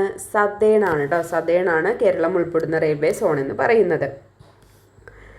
കൊങ്കൺ റെയിൽവേ ബന്ധിപ്പിക്കുന്ന സ്ഥലങ്ങൾ ഏതൊക്കെയാണ്? കൊങ്കൺ റെയിൽവേ ബന്ധിപ്പിക്കുന്നത് മഹാരാഷ്ട്ര മുതൽ കർണാടക വരെയാണ് കൊങ്കൺ റെയിൽവേ ബന്ധിപ്പിക്കുന്നത്. സ്ഥിരമായിട്ട് വരുന്നൊരു ടോപ്പിക്കാണ് ഈ കൊങ്കൺ റെയിൽവേ. അപ്പോൾ ഈ കൊങ്കൺ റെയിൽവേ ബന്ധിപ്പിക്കുന്നത് എവിടെ മുതലാണ്? മഹാരാഷ്ട്ര മുതൽ കർണാടകം വരെയാണ്. മഹാരാഷ്ട്രയിലെ റോഹ മുതൽ കർണാടകയിലെ മംഗളൂരു വരെയാണ് കൊങ്കൺ റെയിൽവേ ബന്ധിപ്പിക്കുന്നത്. ഇതിൽ ഉൾപ്പെടുന്ന സംസ്ഥാനങ്ങൾ ചോദിക്കാറുണ്ട്. ഏതൊക്കെയാണ്? കേരളം, കർണാടക, ഗോവ, മഹാരാഷ്ട്രയാണ് കൊങ്കൺ റെയിൽവേയിൽ ഉൾപ്പെടുന്ന സംസ്ഥാനങ്ങൾ എന്ന് പറയുന്നത്. ഏതൊക്കെയാണ്? കേരളം, കർണാടക, ഗോവ, മഹാരാഷ്ട്ര. ഇതിൻ്റെ നീളം ചോദിക്കാറുണ്ട്. എത്രയാണ്? 760 കിലോമീറ്റർ ആണ്. 760 കിലോമീറ്റർ. നമ്മുടെ കൊങ്കൺ റെയിൽവേയുമായിട്ട് നമ്മൾ അറിഞ്ഞിരിക്കേണ്ട ഒരു മലയാളിയുണ്ട്, ഇ ശ്രീധരൻ. കൊങ്കൺ റെയിൽവേ പദ്ധതിയുടെ നിർമ്മാണത്തിന് നേതൃത്വം നൽകിയ ചീഫ് എഞ്ചിനീയർ, ഇന്ത്യയുടെ മെട്രോമാൻ എന്നറിയപ്പെടുന്ന മലയാളി കൂടിയായ ഇ ശ്രീധരൻ ആയിരുന്നു. അതിൻ്റെ നിർമ്മാണത്തിന് നേതൃത്വം നൽകിയ ചീഫ് എഞ്ചിനീയർ ആരായിരുന്നു? ഇ ശ്രീധരൻ ആയിരുന്നു. അദ്ദേഹം എങ്ങനെ അറിയപ്പെടുന്നുണ്ട്? ഇന്ത്യയുടെ മെട്രോമാൻ എന്ന പേരിലാണ് അറിയപ്പെടുന്നത്. കൊങ്കൺ റെയിൽവേയുടെ വർഷം ഒന്ന് ഓർത്തിരിക്കണേ, 1998 ജനുവരി 26. കൊങ്കൺ റെയിൽവേ 1998 ജനുവരി 26. ഇന്ത്യയിൽ വ്യോമഗതാഗതം ആരംഭിക്കുന്നത് എന്നാണ്? 1911. ഇന്ത്യയിൽ വ്യോമഗതാഗതം ആരംഭിക്കുന്നത് 1911. പൊതു സ്വകാര്യ മേഖലയുടെ പങ്കാളിത്തത്തോടെ നിർമ്മിച്ച ഇന്ത്യയിലെ ആദ്യത്തെ അന്താരാഷ്ട്ര വിമാനത്താവളം നമ്മൾ നേരത്തെ പറഞ്ഞു സിയാലാണ്, നെടുമ്പാശ്ശേരിയിലെ. സമ്പൂർണ്ണമായും സൗരോർജ്ജത്തിൽ പ്രവർത്തിക്കുന്ന ലോകത്തിലെ ആദ്യത്തെ വിമാനത്താവളമാണ് നെടുമ്പാശ്ശേരി എന്ന് പറയുന്നത്, സിയാൽ എന്ന് പറയുന്നത്. സമ്പൂർണ്ണമായും സൗരോർജ്ജത്തിൽ പ്രവർത്തിക്കുന്ന ലോകത്തിലെ ആദ്യത്തെ വിമാനത്താവളം ഏതാണ്? അത് സിയാലാണ്. ഇനി ഈ ഭാഗത്ത് നമുക്ക് നോക്കാനുള്ളത് നമ്മുടെ ജലപാതകളാണ്. ദേശീയ ജലപാത 1 ഏതൊക്കെ നദിയിലാണ്? ഗംഗ, ഭഗീരഥി, ഹൂഗ്ലി നദികളിലാണ് ദേശീയ ജലപാത 1 സ്ഥിതി ചെയ്യുന്നത് കേട്ടോ. ഗംഗ, ഭഗീരഥി, ഹൂഗ്ലി. എവിടെ മുതൽ എവിടം വരെയാണ്? അലഹബാദ് മുതൽ ഹാൽഡിയ വരെ 1620 കിലോമീറ്ററിലാണത് വ്യാപിച്ചു കിടക്കുന്നത്. ദേശീയ ജലപാത 1 ഗംഗ, ഭഗീരഥി, ഹൂഗ്ലി നദിയിലാണ് സ്ഥിതി ചെയ്യുന്നത്. അലഹബാദ് മുതൽ ഹാൽഡിയ വരെയാണ് ബന്ധിപ്പിക്കുന്നത്. 1620 കിലോമീറ്ററാണ് വ്യാപിച്ചു കിടക്കുന്നത്. അടുത്തതാണ് ദേശീയ ജലപാത 2. ഏത് നദിയിലാണ്? അസമിലെ ബ്രഹ്മപുത്ര നദിയിലാണ്. ദേശീയ ജലപാത 2 ഏത് നദിയിലാണ്? ബ്രഹ്മപുത്ര നദിയിലാണ്. അസമിലെ ബ്രഹ്മപുത്ര നദിയിലാണ്. ബന്ധിപ്പിക്കുന്നതോ? സാദിയ ടു ദുബ്രി. ദേശീയ ജലപാത 2 സാദിയ ടു ദുബ്രി. എത്രയുണ്ട് നീളം എന്ന് പറയുന്നത്? 891 ദൂരത്തിലാണ് നമ്മുടെ അത്രയും ദൂരത്തിലാണ് നമ്മുടെ ദേശീയ ജലപാത ഈ ബ്രഹ്മപുത്ര നദിയിൽ വ്യാപിച്ചിരിക്കുന്നത് കേട്ടോ. 891 കിലോമീറ്റർ സാദിയ ടു ദുബ്രി വരെയാണ് ബന്ധിപ്പിക്കുന്നത്. ദേശീയ ജലപാത 3 സ്ഥിരമായിട്ട് പരീക്ഷകളിൽ കാണപ്പെടുന്നത് എവിടെ മുതലാണ്? എവിടെയാണ് അത്? ചെമ്പക്കര ഉദ്യോഗമണ്ഡൽ കനാലുകളിലാണ് ദേശീയ ജലപാത 3 ഉള്ളത് കേട്ടോ. എവിടെ മുതലാണ്? കൊല്ലം ടു കോഴിക്കോട്. കോഴിക്കോട് പുതിയ കണക്കാണ് കേട്ടോ. കൊല്ലം ടു കോട്ടപ്പുറം എന്നാണ് പൊതുവേ ഉണ്ടാവില്ലേ. ഈ കോഴിക്കോട് ഇപ്പോൾ അളന്നതിനെ കൊണ്ട് ഇങ്ങനെ കൂട്ടിയെടുത്തതാണ് കോഴിക്കോട് വരേക്ക്. കൊല്ലം മുതൽ കോഴിക്കോട് വരെയാണ് ദേശീയ ജലപാത 3 എന്നുള്ളത്. എത്ര കിലോമീറ്ററാണ്? 365 കിലോമീറ്ററാണ്. അടുത്തതാണ് ദേശീയ ജലപാത 4 എന്ന് പറയുന്നത്. ഏതാണ്? ഗോദാവരി കൃഷ്ണ നദികളിൽ 1078 കിലോമീറ്ററിലായിട്ട് കാക്കിനാട മുതൽ പുതുച്ചേരി വരെ നീണ്ടു കിടക്കുന്നു. ദേശീയ ജലപാത 4 എന്ന് പറയുന്നത്. ഇനി ദേശീയ ജലപാത 5 ബ്രാഹ്മിണി മഹാനദിയിലാണ് അല്ലേ. എവിടെ മുതലാണ്? തൽച്ചാർ ടു ധാമ്ര വരെയാണ്. 623 കിലോമീറ്ററിലാണിത് വ്യാപിച്ച് കിടക്കുന്നത്. ഇപ്പോൾ ഇവിടുന്ന് സ്ഥിരമായിട്ട് വരുന്നത് നമ്മുടെ നാഷണൽ വാട്ടർവേ 3 ആണ് കേട്ടോ. കൊല്ലം ടു കോട്ടപ്പുറം. ഇന്ത്യയിൽ ഏറ്റവും കൂടുതൽ ഇരുമ്പ് കയറ്റുമതി നടത്തുന്ന തുറമുഖം ഏതാണ്? ഗോവയാണ് അല്ലേ. ഇരുമ്പയിരാണ്. ഇന്ത്യയിലെ ഏറ്റവും കൂടുതൽ ഇരുമ്പയിര് കയറ്റുമതി ചെയ്യുന്ന തുറമുഖം ഏതാണ്? ഗോവ. ഏറ്റവും കൂടുതൽ മേജർ തുറമുഖങ്ങളുള്ള സംസ്ഥാനം ഏതാണ്? തമിഴ്നാടാണ്. ഏറ്റവും കൂടുതൽ മേജർ തുറമുഖങ്ങളുള്ള സംസ്ഥാനം ഏതാണ്? തമിഴ്നാട്. 1-ാം ലോകമഹായുദ്ധത്തിൽ ആക്രമണം നേരിട്ട ഒരേ ഒരു ഇന്ത്യൻ തുറമുഖമാണ് ചെന്നൈ എന്ന് പറയുന്നത് കേട്ടോ. ചോദിച്ചിട്ടുണ്ട് മുന്നേ. 1-ാം ലോകമഹായുദ്ധത്തിൽ ആക്രമണം നേരിട്ട ഒരേ ഒരു ഇന്ത്യൻ തുറമുഖം ഏതാണെന്ന് ചോദിച്ചാൽ അത് ഏതാണ്? ചെന്നൈയാണ്. ഇന്ത്യൻ തുറമുഖങ്ങൾക്കിടയിലെ തിളക്കമുള്ള രത്നം എന്നറിയപ്പെടുന്നതോ? വിശാഖപട്ടണമാണ് കേട്ടോ. വിശാഖപട്ടണം ഇന്ത്യയിലെ ഏക കരബന്ധിത തുറമുഖം കൂടിയാണ് വിശാഖപട്ടണം എന്ന് പറയുന്നത്. ഇന്ത്യൻ തുറമുഖങ്ങൾക്കിടയിലെ തിളക്കമുള്ള രത്നം എന്നറിയപ്പെടുന്നത് വിശാഖപട്ടണമാണ്. വിശാഖപട്ടണം തുറമുഖം. ഇന്ത്യ വിഭജനത്തിൻ്റെ സന്തതി എന്നറിയപ്പെടുന്നതോ? അത് ദീൻ ദയാൽ തുറമുഖമാണ് കേട്ടോ. ചോദിച്ചിട്ടുണ്ട്. ഇന്ത്യ വിഭജനത്തിൻ്റെ സന്തതി എന്നറിയപ്പെടുന്നത് ഏത് തുറമുഖമാണ്? ദീൻ ദയാൽ തുറമുഖമാണ്. ഇന്ത്യയിൽ എത്ര മേജർ തുറമുഖങ്ങളുണ്ട്? 13 എണ്ണമാണുള്ളത്. 13ാമത്തെ ഏതാണെന്ന് ചോദിച്ചാൽ അത് പോർട്ട് ബ്ലെയർ ആണ് കേട്ടോ. 13ാമത്തെ തുറമുഖം ഏതാണെന്ന് ചോദിച്ചാൽ മേജർ തുറമുഖം ഏതാണെന്ന് ചോദിച്ചാൽ അത് പോർട്ട് ബ്ലെയർ ആണ്. ഇന്ത്യയിൽ ടോട്ടൽ എത്ര മേജർ തുറമുഖങ്ങളുണ്ട്? 13 എണ്ണമാണ് ഉള്ളത്. ഇന്ത്യയിലെ ഏറ്റവും വലിയ സ്വകാര്യ തുറമുഖം ഏതാണത്? ഗുജറാത്തിലുള്ള മുന്ദ്രയാണ് കേട്ടോ. മുന്ദ്ര പറയുന്നുണ്ട്, ഇതിൽ മുദ്ര എന്ന് കൊടുത്തിട്ടുണ്ട്. ഇന്ത്യയിലെ ഏറ്റവും വലിയ സ്വകാര്യ തുറമുഖം ഏതാണ്? ഗുജറാത്തിലെ മുദ്രയാണ് കേട്ടോ. മുദ്ര. ഇനി നമ്മളിവിടുന്ന് ആ വിഴിഞ്ഞത്തെ കുറിച്ച് ഒന്ന് നോക്കിയിരിക്കേണ്ടതുണ്ട്.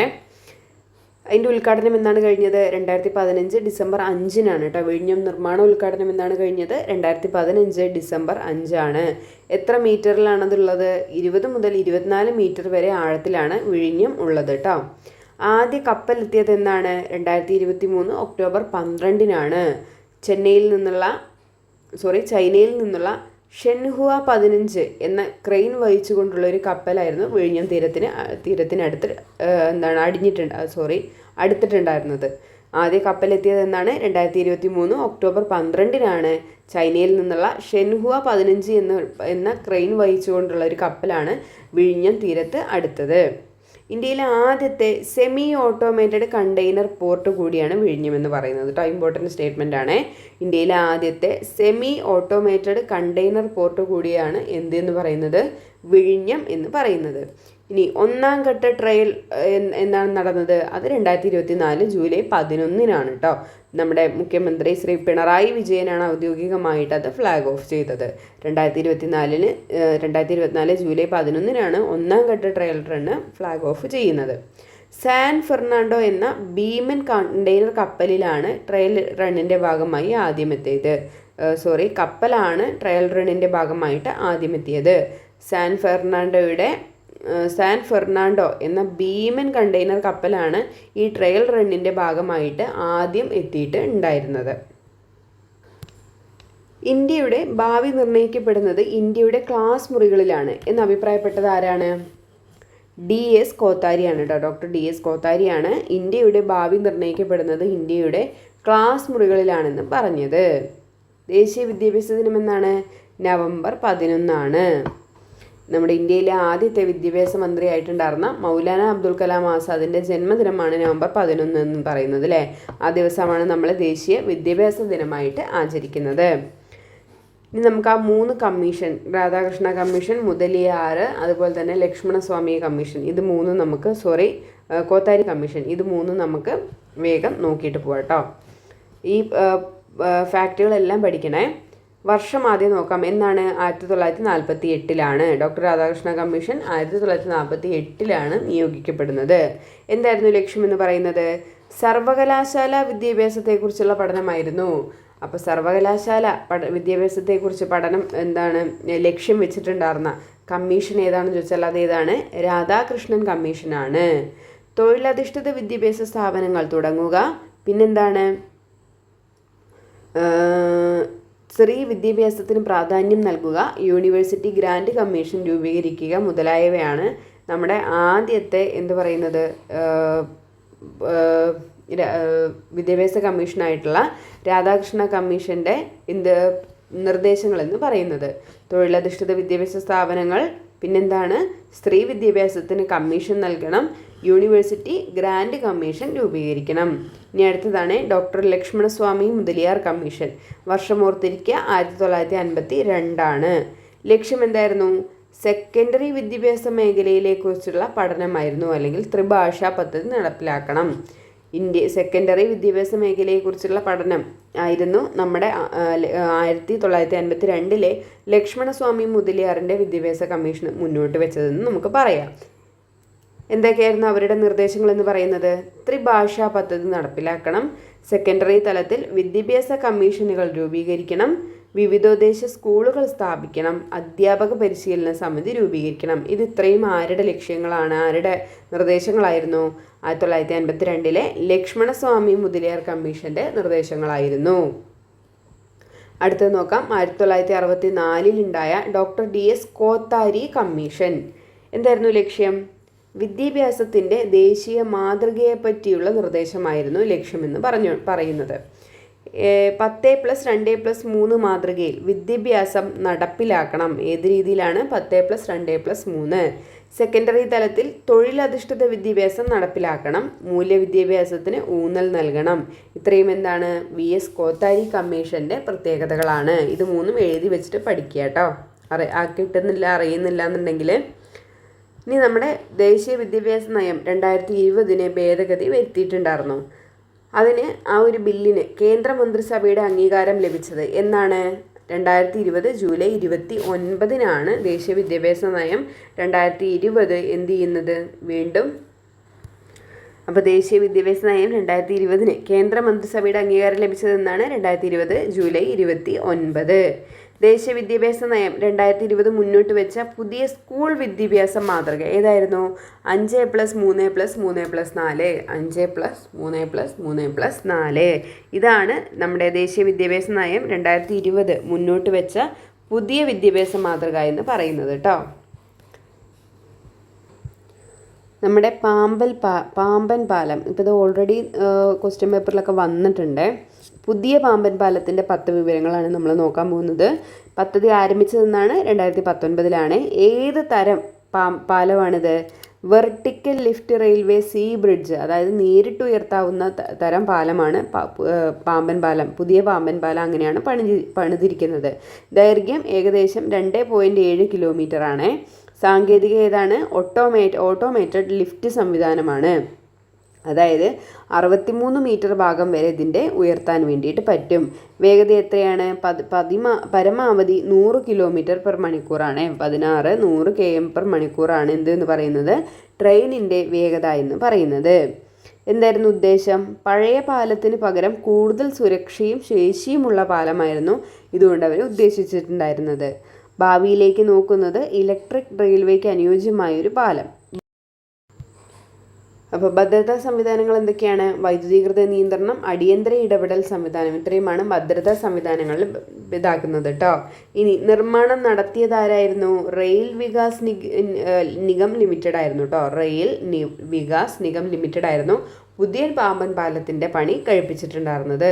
ഉദ്ഘാടനം ഇമ്പോർട്ടൻ്റ് ആണ്. 2025 ഏപ്രിൽ 6-നാണ്. 2025 ഏപ്രിൽ 6-നാണ് പുതിയ പാമ്പൻ പാലം എന്ത് ചെയ്യുന്നത്? ഉദ്ഘാടനം ചെയ്യുന്നത്. 2025 ഏപ്രിൽ 6. ഇനി നമുക്കിതുമായിട്ട് കണക്ട് ചെയ്തിട്ടുള്ള കുറച്ച് PYQs നോക്കാം കേട്ടോ. ഇന്ത്യയിൽ ഭൗമതാപോർജ്ജ പ്ലാന്റ് സ്ഥിതി ചെയ്യുന്ന പ്രദേശം എവിടെയാണ്? മണികരണാണ് അല്ലേ? മണികരൺ നമ്മളിപ്പോൾ നേരത്തെ പറഞ്ഞതേ ഉള്ളേ. ഇന്ത്യയിൽ ഭൗമതാപോർജ്ജ പ്ലാന്റ് സ്ഥിതി ചെയ്യുന്ന പ്രദേശം ഏതാണ്? മണികരൺ. ബ്രഹ്മപുത്ര നദിയിൽ സാദിയ മുതൽ ധൂബ്രി വരെ നീണ്ടുകിടക്കുന്ന ജലപാത ഏത് പേരിലാണ് അറിയപ്പെടുന്നത്? ഏതാണ്?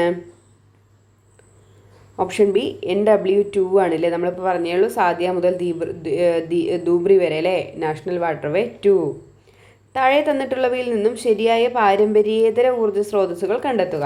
സൗരോർജ്ജം, ജൈവവാതകവും സൗരോർജ്ജവും, കാറ്റിൽ നിന്നുള്ള ഊർജ്ജം. ഓപ്ഷൻ സി ആണ്. ഇത് മൂന്നും എന്താണ്? പാരമ്പര്യേതര ഊർജ്ജ സ്രോതസ്സുകൾക്ക് ഉദാഹരണമാണ് കേട്ടോ. സൗരോർജ്ജം, ജൈവവാതകവും സൗരോർജ്ജം, കാറ്റിൽ നിന്നുള്ള ഊർജ്ജം.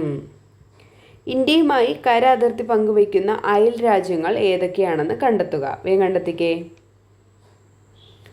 ഓപ്ഷൻ ഡി ആണ് ആൻസർ. 1, 2, 3, 4 എന്താണ്? ഇന്ത്യയുമായിട്ട് കര അതിർത്തി പങ്കുവയ്ക്കുന്ന രാജ്യങ്ങളാണ്. സമുദ്രാതിർത്തി പങ്കുവയ്ക്കുന്ന രാജ്യങ്ങൾ ചോദിച്ചാൽ അത് ഏതൊക്കെയാണ്? ശ്രീലങ്കയും മാലിദ്വീപുമാണ്. ശ്രീലങ്കയും മാലിദ്വീപുമാണ് നമ്മുടെ നമ്മുടെ ഇന്ത്യയുമായിട്ട് സമുദ്ര അതിർത്തി പങ്കുവയ്ക്കുന്ന അയൽ രാജ്യങ്ങളെന്ന് പറയുന്നത്. ശ്രീലങ്കയും മാലിദ്വീപും. ഇന്ത്യയുടെ ഏറ്റവും ചെറിയ അയൽ രാജ്യമാണ് മാലിദ്വീപ് എന്ന് പറയുന്നത് കേട്ടോ. ഇന്ത്യയുടെ ഏറ്റവും ചെറിയ അയൽ രാജ്യം ഏതാണ്? മാലിദ്വീപാണ്. ഇന്ത്യ ഏറ്റവും കൂടുതൽ കര അതിർത്തി പങ്കിടുന്നത് ഏത് രാജ്യവുമായിട്ടാണ്? ബംഗ്ലാദേശുമായിട്ടാണ് കേട്ടോ. ഇന്ത്യ ഏറ്റവും കൂടുതൽ കര അതിർത്തി പങ്കിടുന്നത് ബംഗ്ലാദേശുമായിട്ടാണ്. മാറിപ്പോകുന്നതാണ് ഇവിടെ. സ്ട്രെസ് ചെയ്തിട്ട് പഠിക്കുക കേട്ടോ. ഇന്ത്യയിലെ എന്താണ് നമ്മുടെ ഇന്ത്യയിലെ ഏറ്റവും കൂടുതൽ കര അതിർത്തി ഉള്ളത് ഏത് രാജ്യത്തിൻ്റെ അടുത്താണ്? ബംഗ്ലാദേശിൻ്റെ അടുത്താണ്. ഏറ്റവും കുറവാണെങ്കിലോ അഫ്ഗാനിസ്ഥാനുമായിട്ടാണ് ഏറ്റവും കുറവ് കര അതിർത്തി ഉള്ളത്. ഏറ്റവും കൂടുതൽ കര അതിർത്തി ഉള്ളത് നമുക്ക് ബംഗ്ലാദേശുമായിട്ടാണ്. ഇനി ഇതിൻ്റെയൊക്കെ സ്ഥാനം ജസ്റ്റ് ഒന്ന് അറിഞ്ഞു വെച്ചേക്കണേ. തെക്ക് താഴെ, പിന്നെന്ത് വരും?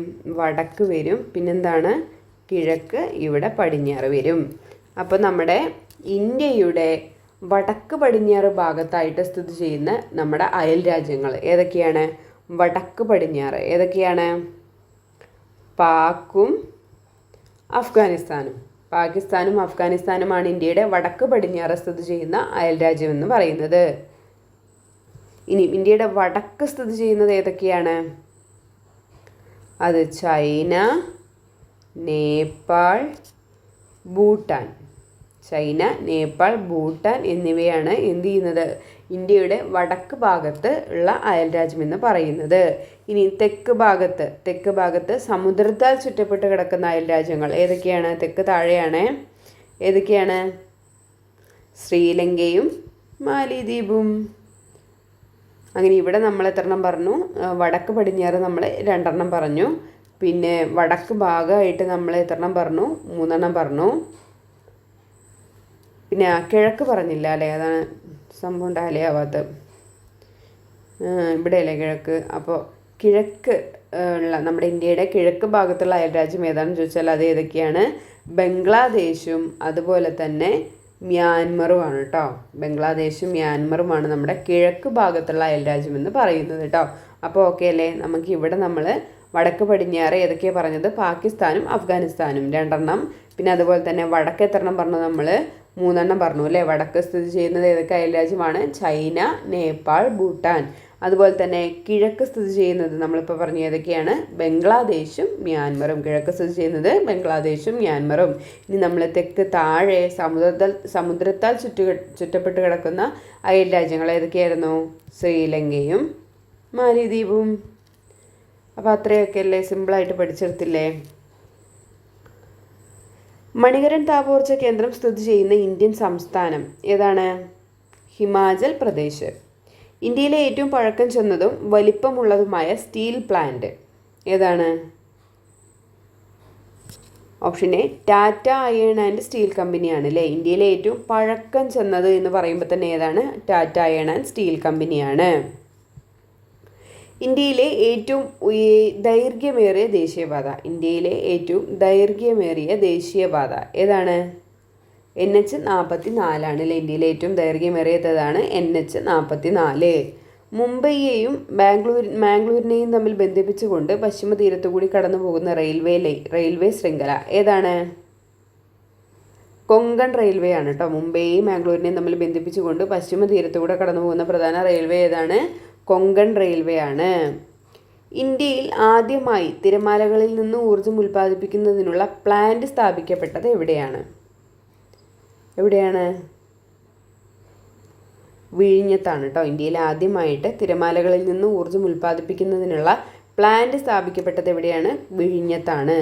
ഏറ്റവും നീളം കൂടിയ അന്താരാഷ്ട്ര അതിർത്തി പങ്കുവയ്ക്കുന്ന ഇന്ത്യൻ സംസ്ഥാനം ഏതാണ്? പശ്ചിമ ബംഗാളാണ്. ഏറ്റവും നീളം കൂടിയ അന്താരാഷ്ട്ര അതിർത്തി പങ്കുവയ്ക്കുന്ന ഇന്ത്യൻ സംസ്ഥാനമാണ് പശ്ചിമ ബംഗാൾ എന്ന് പറയുന്നത്. ഇന്ത്യയിലെ ഏറ്റവും വലിയ ജലസേചന കനാൽ ഏതാണ്? ഇന്ദിരാഗാന്ധി കനാലാണ്. ഇന്ത്യയിലെ ഏറ്റവും വലിയ ജലസേചന കനാൽ ഏതാണ്? ഇന്ദിരാഗാന്ധി കനാൽ. പരുത്തിത്തുണി വ്യവസായത്തിൽ 2ാം സ്ഥാനത്ത് നിൽക്കുന്ന ഇന്ത്യൻ സംസ്ഥാനം ഏതാണ്? ഗുജറാത്ത് ആണ് കേട്ടോ. പരുത്തിത്തുണി വ്യവസായത്തിൽ 2ാം സ്ഥാനത്ത് നിൽക്കുന്ന ഇന്ത്യൻ സംസ്ഥാനം ഏതാണ്? ഗുജറാത്താണ്. ഗുജറാത്ത്. ലോകത്തിൽ ആദ്യമായി പൂർണ്ണമായും സൗരോർജ്ജത്തിൽ പ്രവർത്തിക്കുന്ന വിമാനത്താവളം ഏതാണ്? കൊച്ചി അന്താരാഷ്ട്ര വിമാനത്താവളം. ലോകത്തിൽ ആദ്യമായി പൂർണ്ണമായും സൗരോർജ്ജത്തിൽ പ്രവർത്തിക്കുന്ന വിമാനത്താവളം ഏതാണ്? കൊച്ചി അന്താരാഷ്ട്ര വിമാനത്താവളം. സ്വതന്ത്ര ഇന്ത്യ ബൊക്കോറോയിൽ സ്ഥാപിച്ച ഇരുമ്പുരുക്ക് വ്യവസായശാലയ്ക്ക് സഹായം നൽകിയ വിദേശ രാഷ്ട്രം ഏതായിരുന്നു? ഏതാണ് ബൊക്കോറോയിൽ സ്ഥാപിച്ചിട്ടുള്ളത്? ഓപ്ഷൻ സി സോവിയറ്റ് യൂണിയൻ ആയിരുന്നു കേട്ടോ. നമ്മുടെ ബൊക്കോറോയിൽ സ്ഥാപിച്ച ഇരുമ്പുരുക്ക് വ്യവസായശാലയ്ക്ക് സഹായം നൽകിയ വിദേശ രാഷ്ട്രം ഏതായിരുന്നു? Soviet union. ദേശീയ ജലപാത നാഷണൽ വാട്ടർവേ 1 ഏതൊക്കെ സ്ഥലങ്ങളെയാണ് ബന്ധിപ്പിക്കുന്നത്? ഏതാണ്? ഹാൽഡിയ ടു അലഹബാദ് കേട്ടോ. ദേശീയ ജലപാത 1 ഏതൊക്കെ സ്ഥലങ്ങളെയാണ് ബന്ധിപ്പിക്കുന്നത്? ഹാൽഡിയ ടു അലഹബാദ്. കേരളത്തിലെ പൊതുമേഖലാ സ്ഥാപനങ്ങളുടെയും അവ സ്ഥിതി ചെയ്യുന്ന സ്ഥലങ്ങളുടെയും പട്ടികയിൽ നിന്ന് ശരിയായ ജോഡി കണ്ടെത്താനാണ് പറഞ്ഞിരിക്കുന്നത്. ഓപ്ഷൻ ഡി ആണ്. 1ഉം 3ഉം 1ഉം 2ഉം ആണ് ഇവിടെ കറക്റ്റ് ആയിട്ടുള്ള സ്റ്റേറ്റ്മെൻറ്റ് എന്ന് പറയുന്നത് കേട്ടോ. ഹിന്ദുസ്ഥാൻ ന്യൂസ് പ്രിൻ്റ് എവിടെയാണ്? കോട്ടയത്താണ്. ഹിന്ദുസ്ഥാൻ ന്യൂസ് പ്രിൻ്റ് എവിടെയാണ്? കോട്ടയത്താണ്. HMT ലിമിറ്റഡ് അതെവിടെയാണ്? എറണാകുളം. HMT ലിമിറ്റഡ് എവിടെയാണ്? എറണാകുളമാണ്. Visvesvaraya iron and steel work limited സ്ഥിതി ചെയ്യുന്നത് എവിടെയാണ്? Option C Karnataka. ഏതു തരം കൽക്കരിയാണ് തമിഴ്നാട്ടിലെ നെയ്വേലിയിൽ കാണപ്പെടുന്നത്? Option A lignite. ഇന്ത്യയിലെ ഏറ്റവും വലിയ കൽക്കരി പാടം സ്ഥിതി ചെയ്യുന്നത് എവിടെയാണ്? ഇന്ത്യയിലെ ഏറ്റവും വലിയ കൽക്കരി പാടം സ്ഥിതി ചെയ്യുന്നത് എവിടെയാണ്? Option D Jharia. ഇന്ത്യയിൽ ആദ്യമായി പെട്രോളിയം ഖനനം ചെയ്തത് എവിടെയാണ്? Option C Digboi. Konkan railway ബന്ധിപ്പിക്കുന്നത്? Option B Roha to Mangalapuram. ആദ്യത്തെ റെയിൽവേ പാത കേരളത്തിൽ പ്രവർത്തനം ആരംഭിച്ച വർഷം? ഓപ്ഷൻ ഡി 1861 മാർച്ച് 12-നാണ് ആദ്യത്തെ റെയിൽവേ പാത കേരളത്തിൽ പ്രവർത്തനം ആരംഭിക്കുന്നത്. ഇനി ഇവിടെ നമ്മൾ വേറൊരു കാര്യം കൂടെ നോക്കേണ്ടതായിട്ടുണ്ട് കേട്ടോ. നമ്മുടെ ഇന്ത്യയുമായിട്ട് വേറൊരു രാജ്യത്തെ വേർതിരിക്കുന്ന അതിർത്തി രേഖകൾ. നമ്മുടെ ഇന്ത്യയെ പാക്കുമായിട്ട് വേർതിരിക്കുന്നത് ഏതാണ്? റാഡ്ക്ലിഫാണ് അല്ലേ? റാഡ്ക്ലിഫാണ് ഇന്ത്യയെ പാകിസ്ഥാനുമായിട്ട് വേർതിരിക്കുന്ന അതിർത്തി രേഖ എന്ന് പറയുന്നത് ഏതാണ്? റാഡ്ക്ലിഫാണ്. അതുപോലെ തന്നെ ഇന്ത്യ ചൈനയാണെങ്കിലോ, ഇന്ത്യയും ചൈനയും തമ്മിൽ വേർതിരിക്കുന്നതാണെങ്കിലോ അത് മക്മോഹനാണ് കേട്ടോ. മക്മോഹൻ രേഖ, മക്മോഹൻ രേഖയാണ്. അതുപോലെ തന്നെ ഇന്ത്യയെ നമ്മുടെ ശ്രീലങ്കയുമായിട്ട്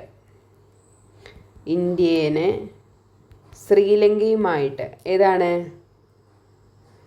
പാക് കടലിടുക്ക്, ഗൾഫ് ഓഫ് മന്നാർ.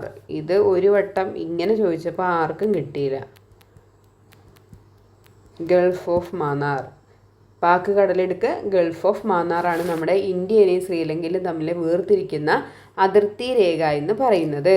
അതുപോലെ തന്നെ ഇന്ത്യയെയും മാലിദ്വീപിനെയും വേർതിരിക്കുന്നതാണെങ്കിൽ 8 ഡിഗ്രി ചാനലാണ് കേട്ടോ. 8 ഡിഗ്രി ചാനലാണ് നമ്മുടെ ഇന്ത്യയെ മാലിദ്വീപുമായിട്ട് വേർതിരിക്കുന്ന അതിർത്തി രേഖ എന്ന് പറയുന്നത് കേട്ടോ.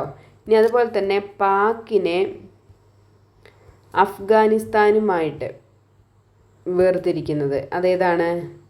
ഡ്യൂറൻറ്റ് രേഖയാണ് കേട്ടോ. ഡ്യൂറൻറ്റ് രേഖ. അപ്പോൾ ഇത്രയും ഈ 5 നമ്മുടെ അതിർത്തി രേഖകൾ നിർബന്ധമായിട്ടും പഠിച്ചിരിക്കണേ. അങ്ങനെ നമ്മുടെ ഇന്നത്തെ ക്ലാസ് ഇവിടെ ഇത്രയേ ഉള്ളൂ. എല്ലാം വളരെ ഇമ്പോർട്ടൻ്റ് ആയിട്ടുള്ള പോയിൻ്റല്ലേ. നിങ്ങൾക്ക് കണ്ടിട്ട് എന്ത് തോന്നി? അപ്പോൾ ക്ലാസ് നിങ്ങൾക്ക് യൂസ്ഫുൾ ആവുകയാണെങ്കിൽ ലൈക്ക് ചെയ്യാനും നിങ്ങളുടെ അഭിപ്രായങ്ങൾ കമൻറ്റ് ചെയ്യാനും വേണ്ടിയിട്ട് മറക്കരുത് കേട്ടോ. നന്നായിട്ട് പഠിക്കുക, നന്നായിട്ട് റിവിഷൻ ചെയ്യുക. ഇമ്പോർട്ടൻ്റ് ആയിട്ടുള്ള ഏരിയകളൊക്കെ ഒന്നും കൂടെ ഓടിച്ച് നോക്കുക കേട്ടോ. ഇനി അധികം സമയമില്ല. നമ്മൾ മടി പിടിക്കും തോറും നമുക്ക് മുന്നേ പോകുന്ന ഒരുപാട് ആളുകളുണ്ട് കേട്ടോ. നമ്മളിപ്പോൾ 10 മിനിറ്റ് പഠിക്കാൻ മടി പിടിച്ചിരിക്കുകയാണെങ്കിൽ ആ 10 മിനിറ്റിൽ ഒരുപാട് പഠിക്കുന്ന ആൾക്കാരുണ്ട്. അപ്പോൾ അതൊക്കെ വിചാരിച്ചിട്ട് നന്നായിട്ട് പഠിക്കുക കേട്ടോ. അപ്പോൾ വീണ്ടും നമുക്കിതുപോലത്തെ നല്ലൊരു വീഡിയോയിൽ കാണാവേ. Thank you.